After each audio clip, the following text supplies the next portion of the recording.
जगतसिंहपुर जिला सदर ब्लॉक अंतर्गत आश्रम पाटणा स्थित विजु पट्टनायक उच्च माध्यमिक विद्यालय आनुकूल्य रे ओडिशा सरकार सम्मानित युव विकास कार्यक्रम उद्यापित हो जाइछि। उच्च माध्यमिक विद्यालय अध्यक्ष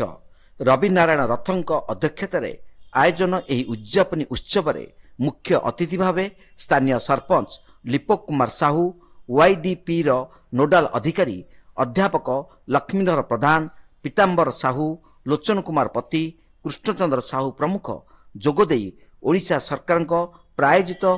सम्मानित युव विकास कार्यक्रम आभिमुख्य संपर्क में आलोकपात करथिले। शेषे सांस्कृतिक और क्रीड़ा क्षेत्र में उल्लेखनीय कृति छात्र छात्री मानू अतिथि माने मानपत्र और पुरस्कार प्रदान करथिले। एही कार्यक्रम को उच्च माध्यमिक विद्यालय समस्त अध्यापक, अध्यापिका, कर्मचारी और छात्र छात्री माने उपस्थित रही कार्यक्रम को साफल्यमंडित करथिले। এই ক্লোজিং সেরিমনি जो युव ओडिशा नवीन ओडिशा कार्यक्रम पिला माने बहु आग्रहर सहित भाग नहीं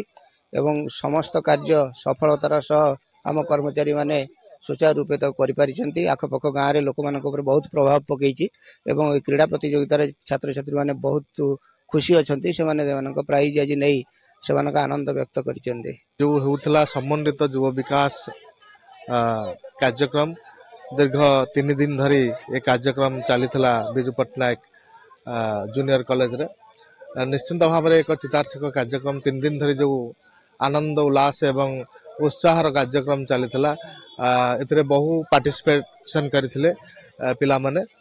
जाहु मते भारी खुशी लगुच एभली एक कार्यक्रम एठी अनुष्ठित होईची जो बड़ी भाव में कोऑपरेशन रहितला समस्त staff Biju Patnaik junior college रो एवं छात्र छात्री मानक निश्चय एक उन्नत पदक्षेप पिलांक मध्य रे पूरा आनंदर माहौल थिला। नवेम्बर 29 तारिख रे आरंभ होई आज क्रीड़ा